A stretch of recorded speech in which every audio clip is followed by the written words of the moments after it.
Ladies and gentlemen, welcome to the stream. I'm going to mute the alerts.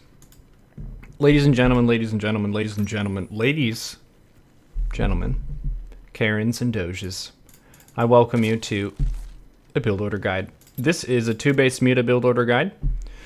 2-base Muta is a classic Zerg opening. It's pretty good in all the matchups except for Zerg versus Protoss because Phoenixes and gateway timings. But ZvZ, it's still a pretty viable build.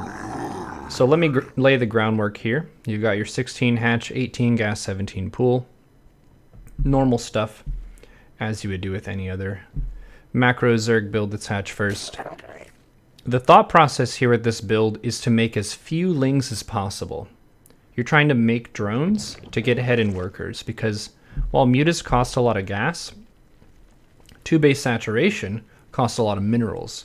So you want to focus really hard on droning as fast as you can.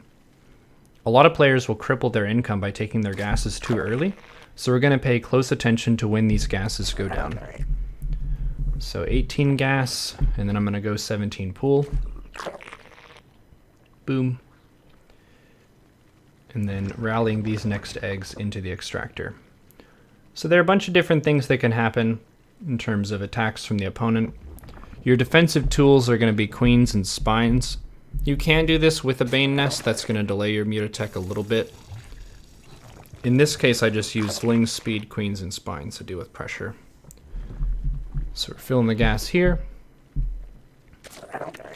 Boom, filled it, 19 Overlord. And I do see a second Overlord with my second Overlord here on the minimap. In a moment, I think. Oh, maybe I missed it. But I did see a second Overlord in the game, so I built a 20 drone.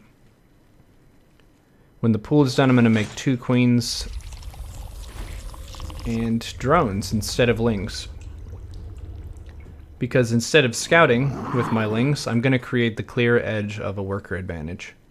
So I'm going ling speed with my first 100 gas, and I'm going to stay on gas. A lot of builds that involve Ling Bane into Roach with a 3rd base, you want to pull off gas, either 1 drone off gas or 2. With 2-base Muta, you're in a gas race to get your lair and get your spire and stuff. So I'm going to stay on gas here. 30 supply, I'm going to make another Overlord. And I'm going to keep droning. I'm going to make an instant 3rd queen from my 2nd base because I want my lair in my main. Makes it a little bit harder to scout, also means it's a little bit less likely to die. So my ling speed is going, got my queens, there's the lair. Overlord and drones, we're still just droning away. The target worker count here is 44. That's 16 mining minerals at both bases, and all 4 of the gases filled. So this next cycle, I'm going to make a creep tumor and inject. Boom, boom. Making another Overlord.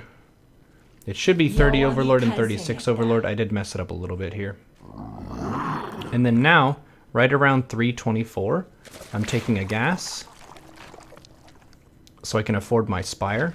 Spire is 200 gas, and I'm going to make a Spine at around 3 minutes 30. And then I'm going to take the rest of my gases here at 340. So kind of all at once, and this is really clicking in once I have close to 2-base mineral saturation. I'm exploding into tons of gas income. Inject creep spread. I see a bunch of lings coming, so I was making 10 lings. You want to watch the minimap pretty closely during this, so you can make lings in response to a ling pressure. I did lose my queens here, so I'm going to remake some. I'm going to try to chase these down. The lings are going to go for my spire. I could have put my spire at a better spot here, maybe right here by the minerals and the extractor. Yeah, that denies a little bit of surface area. It makes it a little bit harder for the lings to kill. And now I'm going to go back to droning, filling the gases, making some queens. And then I'm going to go for a 3rd base. If you have a bunch of lings like this, usually it's best to just send them straight away. The reason you don't keep them at home is because you can make lings really fast, and the lings could also run back home if they need to defend some stuff. Lings are really bad at defending against Banes, especially Roach Bane. So being able to keep the opponent honest, maybe deal some damage, is going to be better than staying defensive with the fastest unit in the game. They also got a nice scout there for me. So my Spire is going. I have 3 spines at my natural. Just putting on some pressure as long as I can. But they're Bane, so I'm going to get the heck out now. Cool, so units tab, I should be right around 44. Looks like I have 43. That's okay. Just missing one.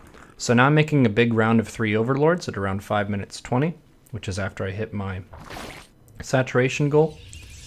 And now that the Spire's done, I'm going to take attack. The reason I'm taking attack is because I don't know for sure whether I'm going to be against Mutas or Roaches. That's the main lair tech unit.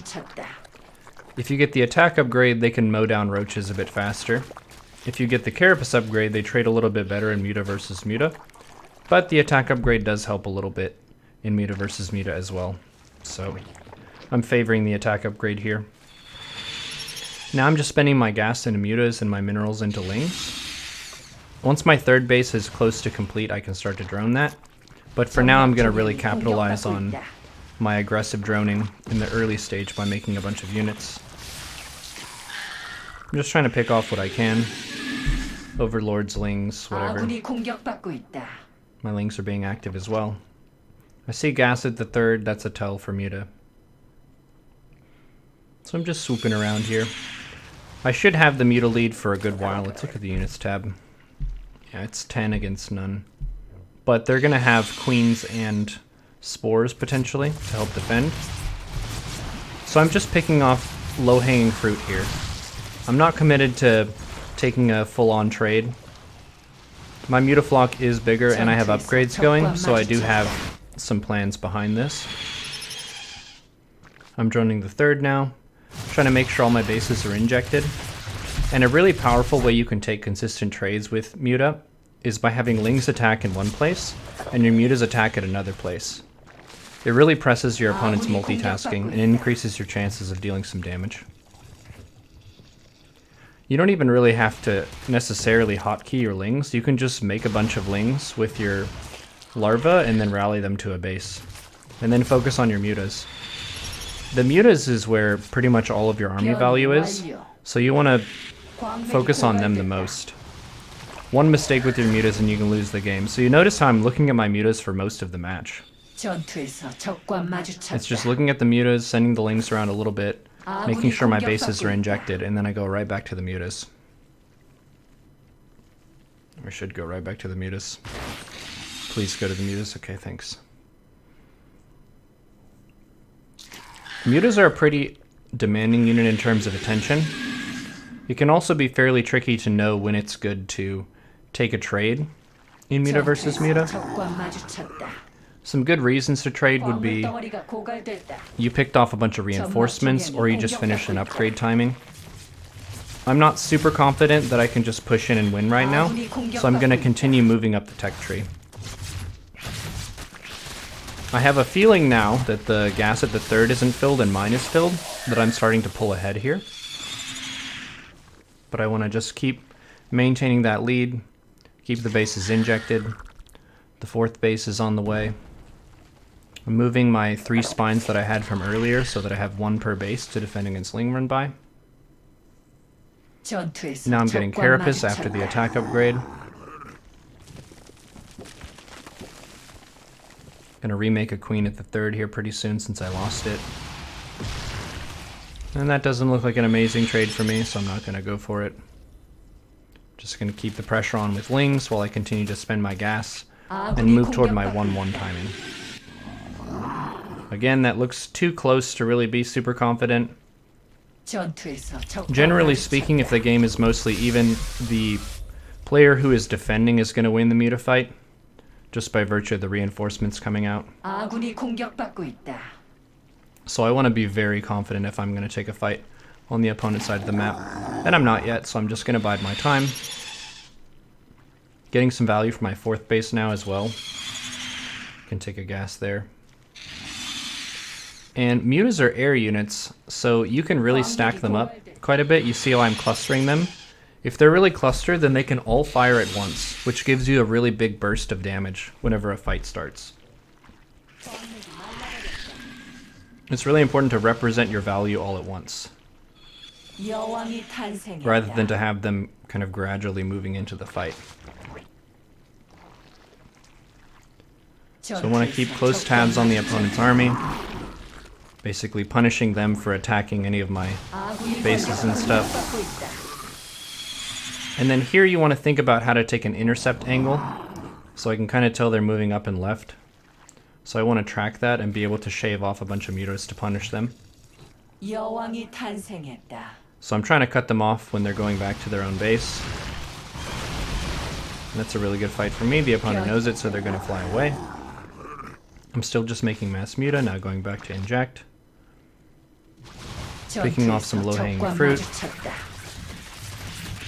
I didn't have the defense that I need there, so I used my hold position command on my drones. That causes the lings to derp out. You can see they can't really get to the spine. The ling AI tells them to attack units that can attack first before they attack workers. So the drones were treated as a non-threat, and they weren't able to reach the spine.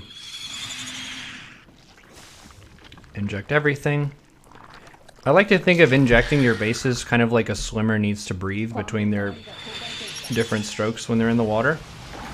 It's really important. You should try to do that before you focus on your units, so you don't get out of breath and lose your momentum. So here I just have more stuff. This is kind of the culmination of the different edges I've had, and my 1-1 is done. So I felt really good about taking a trade mid-map.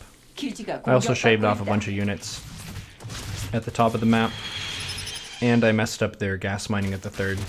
So this is all those different things stacking up, and I can go push in and win the game.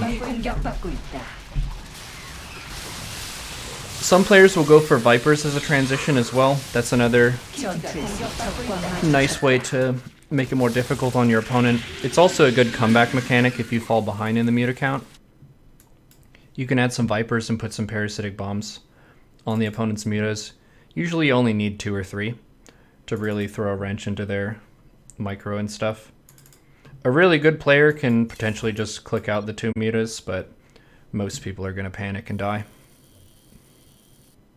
There you go. There's a Lingbane muta guide.